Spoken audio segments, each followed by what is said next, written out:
So magandang hapon mga idol. So ngayong araw naman, o ngayong episode natin, so ito yung ating Tupa PCP Bullpup mga idol. Subukan natin itong ibuksan at bababaan natin yung ating reg output. So dito mga idol, makikita nyo kung paano natin babaan yung reg output. Titingnan rin natin kung may mga rebaba yung barrel.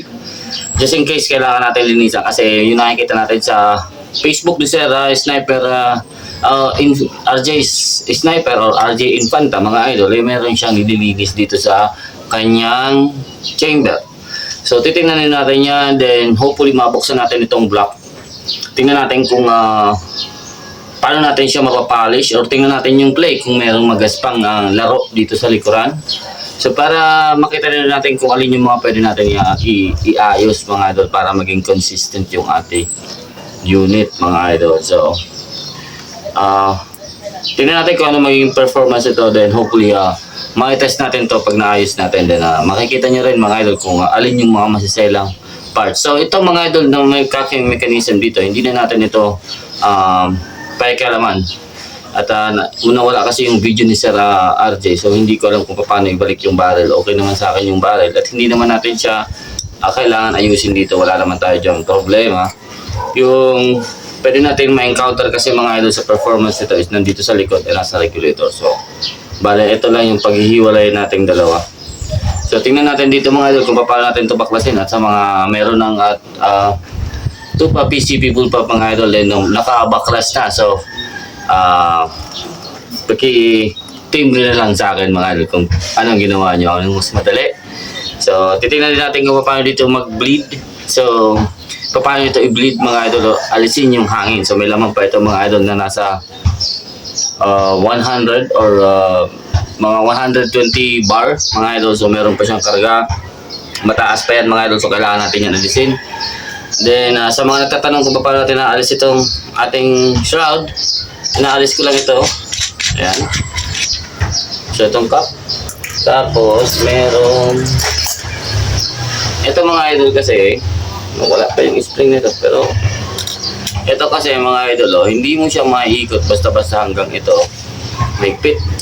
Pag ito mahigpit, mahirap itong iikot mga idol. Yan. Yan. So maiikot lang ito mga idol pag wala po pag unang backlash dito na shroud, mahirap talaga siyang iikot. Pero ayan, so dapat ito laging maluwag dito. Kasi pag once na maging higpit yan, titigas din po yung pag-ikot yan. So aalisin din natin ito para makita natin kung may mga rebaba yung ating crown. Yan. Then pakita ko sa inyo mga idol kung bakit tahimik yung unit natin. So sa mga na gusto magpatahimik ng unit, ganito lang yung ilagay nyo. So palagyan nyo ng ganito bago makarating dito sa mga butas. So ito may mga baffles ito nakasama, kumabit yung yung breaker. Anyways, mamaya na yan.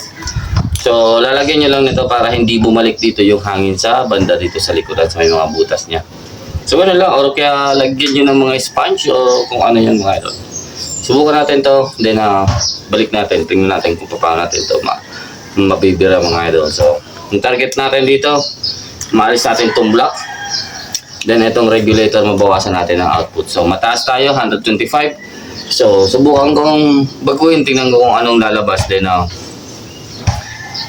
wala kasing tester to, so hula-hula ito mga idol. So ibig sabihin, bababaan lang natin ng hula din.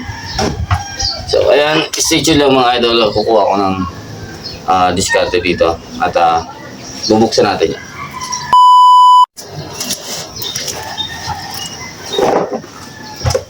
So ayan, una tanggalin muna natin itong mga scoop para magaan.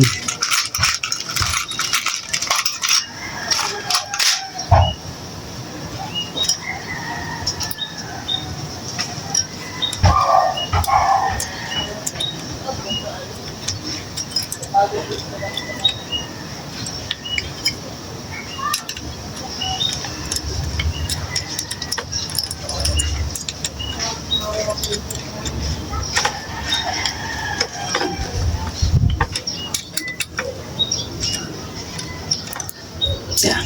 So, para mag-ano lang. So, ito yung iniisip ko mga idol. Kung pag tinanggal ko itong tatlong screw, maalis natin ito. Subukan ko nga. So, iba yung alin niya.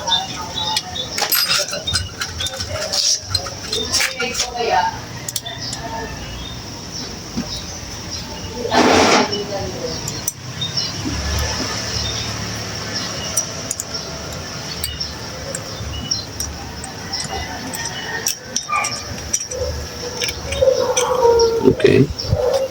So, kumakapit pa rin itong block. So, try natin yan. Gusto ko lang makita kung kaya natin itong galawin mga idol. Pero aalisin din naman natin ito. So, pag tatanggal kayo dito, yung nakita ko sa YouTube ito lang yung inalis na sa gilid eh.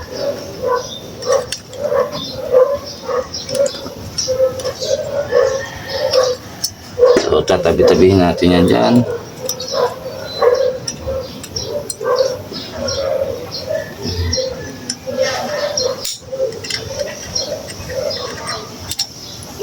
So, tatlong screw.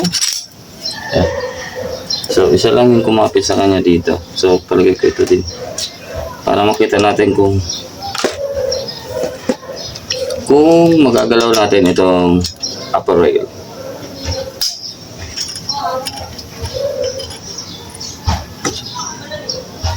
Okay. So, luwag lang.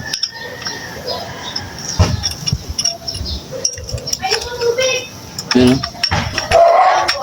So, kaya natin ito mga idol magalaw. So, pwede natin ito matilt just in case na kailangan nyo ito tilt. So, pwede natin ito sanipan dito mga idol ng shim dito. So, pwede natin siyang lagyan kita yung awang. So, yuyuko yung ating scope yun. So, sa mga hindi pwede mapayuko yung scope, pwede nyo gawin yan dito sa unit. So, balik ko lang yan sa dati. Okay lang naman sa akin yan kasi nayuyuko naman natin yung ating scope. So, hindi na natin ito kailangan baklasin. So, tinignan lang natin mga idol kung possible na mag-tilt ng scope. Okay. Sunod, nalisin natin ito.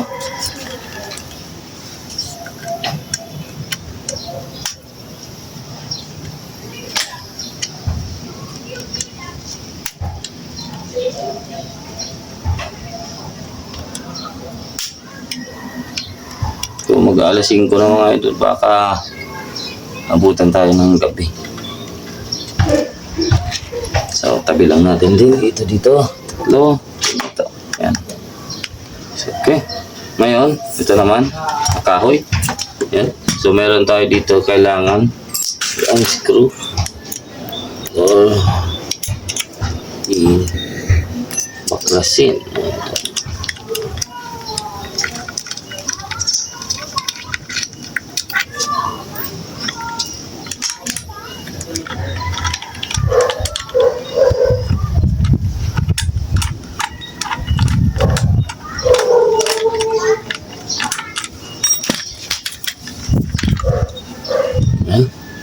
So, halos same size lang. Tapos, ito. Ayan.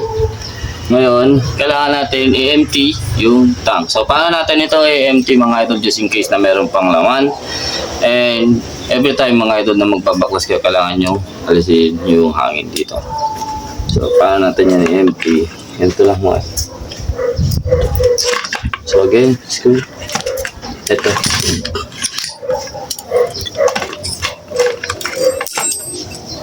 So, ito. So, ito. So, ganyan lang ang pag-bleed niya mga idol. Pag-bleed up. Luluwagan mo lang yan. Then, ito, pwede na natin ito tanggalin. Ito ang part na ito.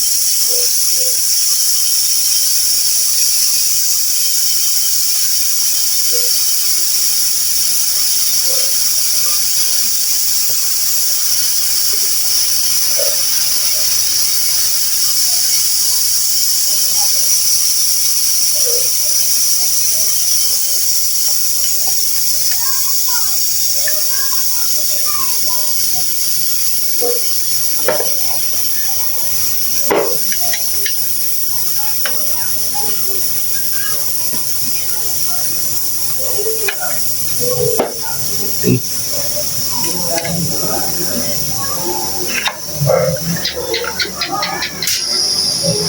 Yan. So, na-open na niya yung valve. Open na yung valve.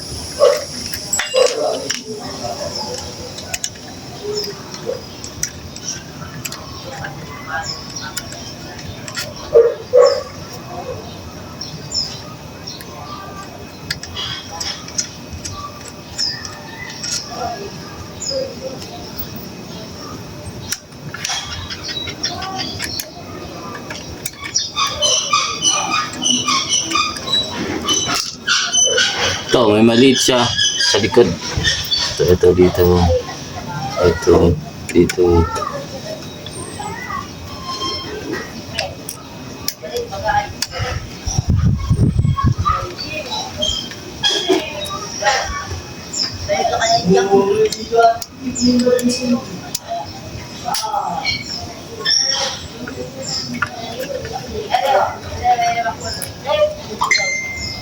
Okay. So, may dalawang maliit dito, tapos dito medyo mahaba. Okay. Siya. Okay na. So, ito. Ito. So, tatanggalin lang naman natin dito. Isa ito lang.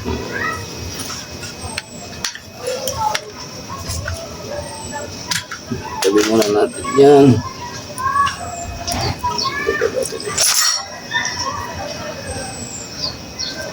Okay.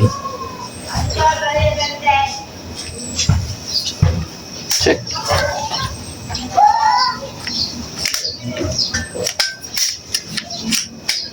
Okay.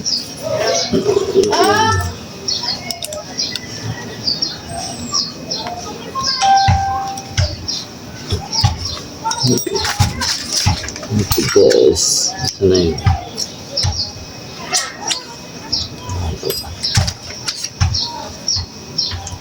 Sana isa.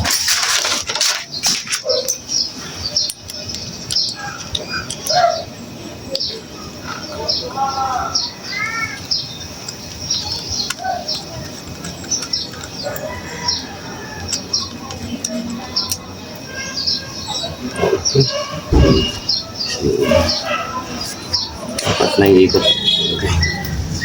So, ito lang tatanggalin ito. Yan naman. Dalawa. So, ito lang yung click niya.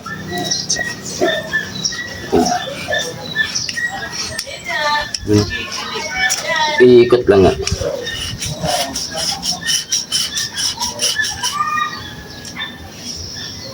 Okay.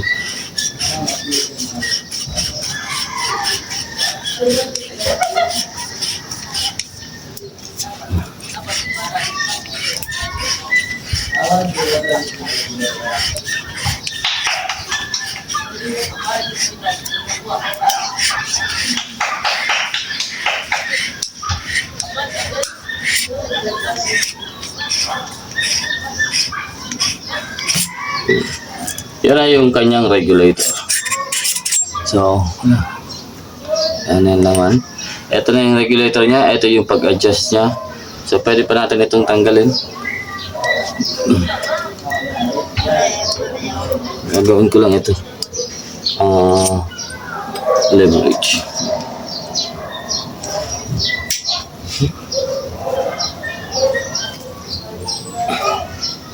Matigas.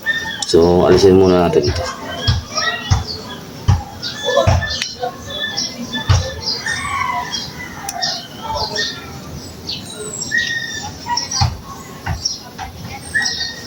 Okay.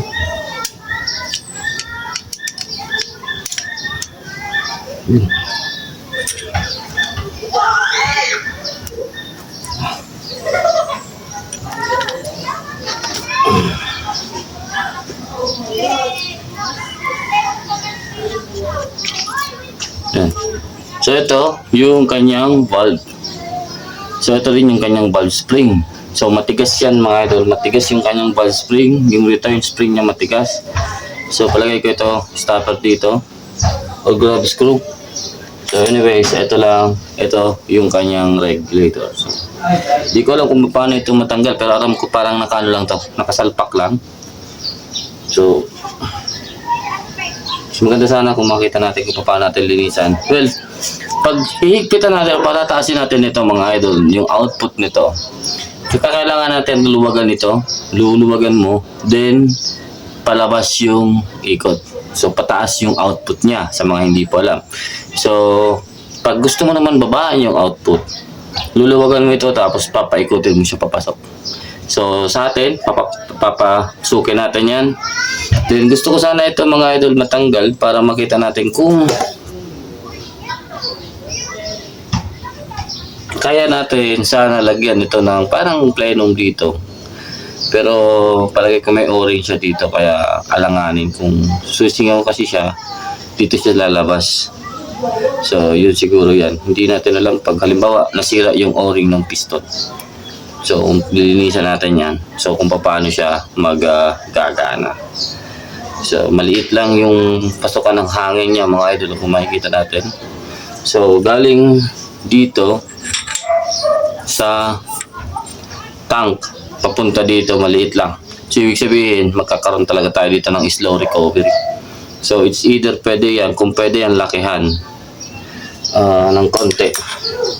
Pero kung okay naman yung recovery niya sa ganito, goods na yan. So pag dumating na yung ganito natin na pinagawa kay sir, so meron tayong pinagawa na ganito na medyo mahaba. So pag dumating na yun, malalaman natin kung gaano kabilis yung kanyang recovery. So ayan yung regulator niya.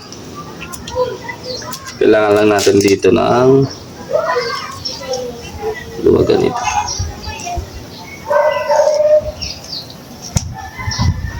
Ayan. Tapos ito dapat meron tayong Phillips screw. Kuha lang ako mga lang Phillips screw. Pasok natin yan.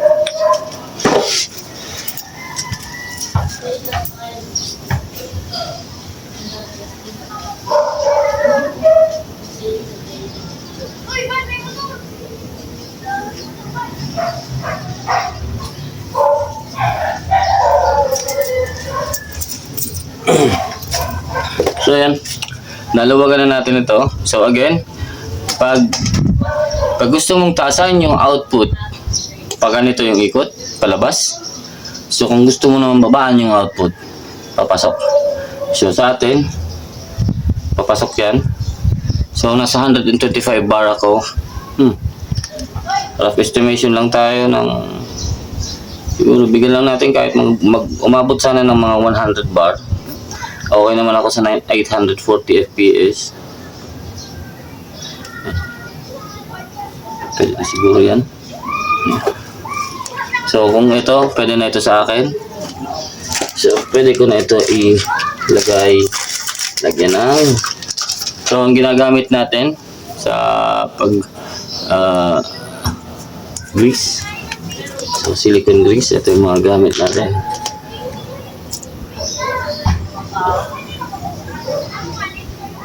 Tapos i-check natin yung barrel kung meron. Gusto ko sana malis ito kaso parang itutulak mo siya dito sa loob. Kaya huwag yun lang. Babalik natin siya dito. Yun lang.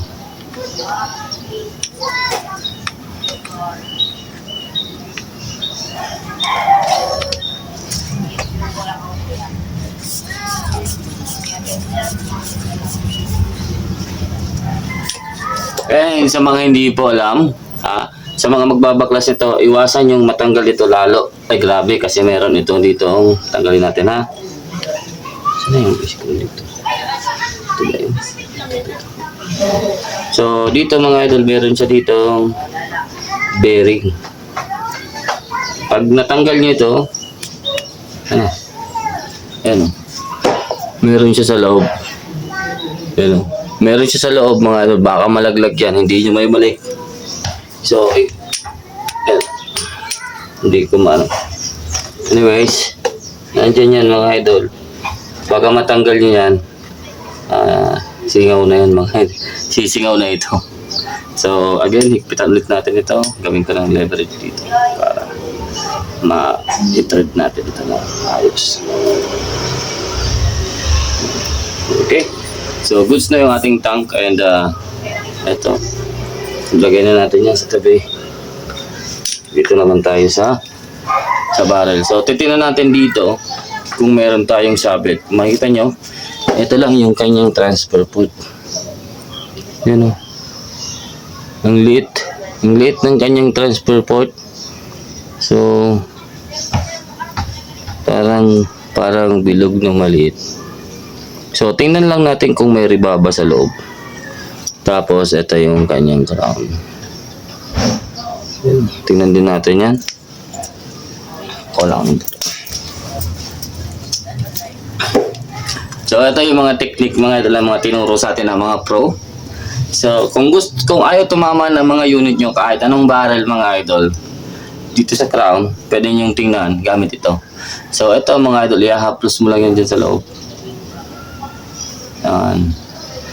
Pag may naiwan yan dyan, mga idol, ibig sabihin, may ribaba. So, walang sabit ako dito. So, dito naman sa likod. Yan. Ito yung gusto ko makita. So, hopefully kaya tingnan ng camera. Ayan. So, may naramdaman ako mga idol na sabit. Ayan. So, meron tayong sabit dito sa loob. So, hindi ko alam kung paano ito tirahin. So, meron tayong sabit dito sa taas. Ayan o. Ayan o. So, hindi dito sa chamber. Strike ulit sa chamber. Meron din. So, meron sa chamber, meron sa taas. So, paikot dito sa chamber na ito, meron tayong sabit. So, alamin natin kung paano. Message natin si Sir RJ, sniper muna. Tapos, tingnan natin kung paano natin yan malilinis, mga idol. At titingnan ko kung may o-ring ito. Para makita natin din na linisan na natin yan habang nasa labas, mga idol. So, yan. Tinanggal natin yung parang cocking niya dito.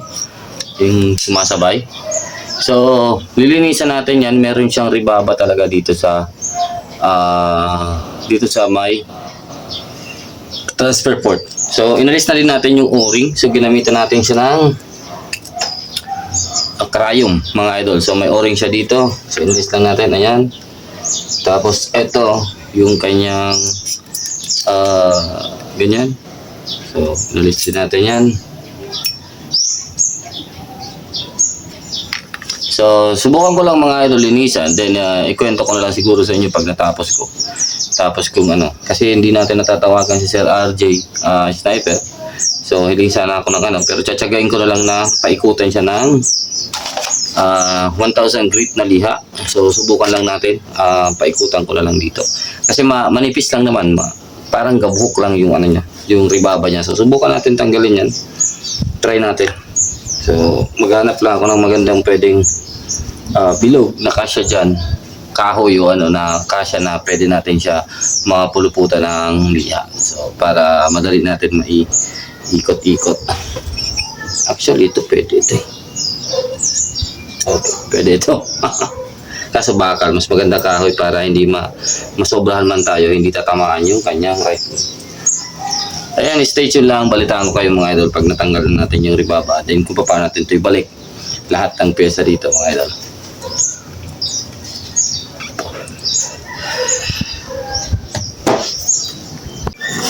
So yun mga idol, madali lang pala.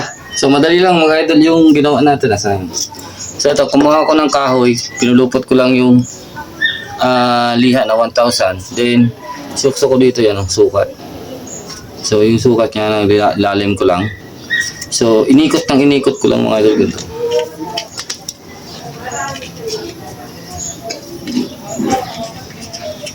Pasok ko lang. Ganyan mga idol. Tapos inikot ko lang ganyan. Yan, wala na. Yan, smooth na. Wala nang sabit. So, napakakinis na sa loob. So, dito sa may chamber, pag dinidiinan ko siya, yan lang sumasabit. Pero pag hinaplos ko lang ng ganyan, wala mga idol. So, ibig sabihin, pag sumasabit lang siguro, pag lumalabas dito yung ribaba sa ano. So siguro itong mismong chamber naman yung lilinisin natin dito sa loob. Pero yung daanan niya dito okay na. So ito na lang na papunta dun. So medyo mahirap, maliit kasi. So hindi ko na gagalawin yan. At hindi ko na makita masyado kung paano ko siya, kung ano ang gagamitin natin na panlinis dito. Kasi hindi siya mga idol bilog. Kung bilog ito, madali. So try natin. So ganito lang.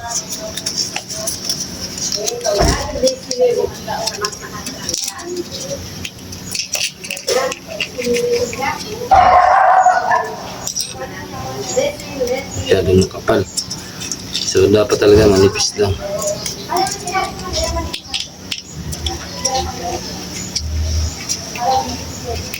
Kapasok dito. So try lang natin. Kaso medyo mahirap na ito kasi so ang ginagawa natin dito parang pag ganyan. So inaalis ko yung kanto dun sa taas. Tapos dun din sa baba. Pero mahirap na.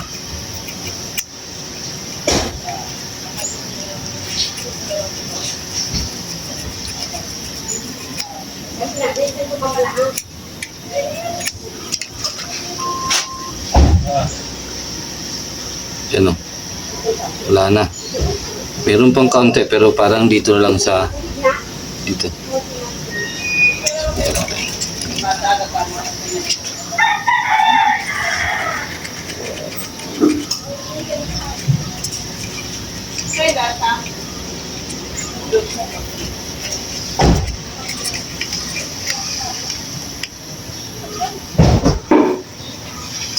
Pero pag madulas naman mga idol yan, walang sabit na. So smooth na para nang napakakinis na niya sa loob. So babalik natin. Subukan natin ibalik. Pero bago natin ibalik yan mga idol, sige pre, kunan muna natin ng pang thumbnail. Para makita niyo mga idol kung anong baklas natin ngayon. Kunan muna natin siya ng pang thumbnail mga idol. Tapos babalik natin.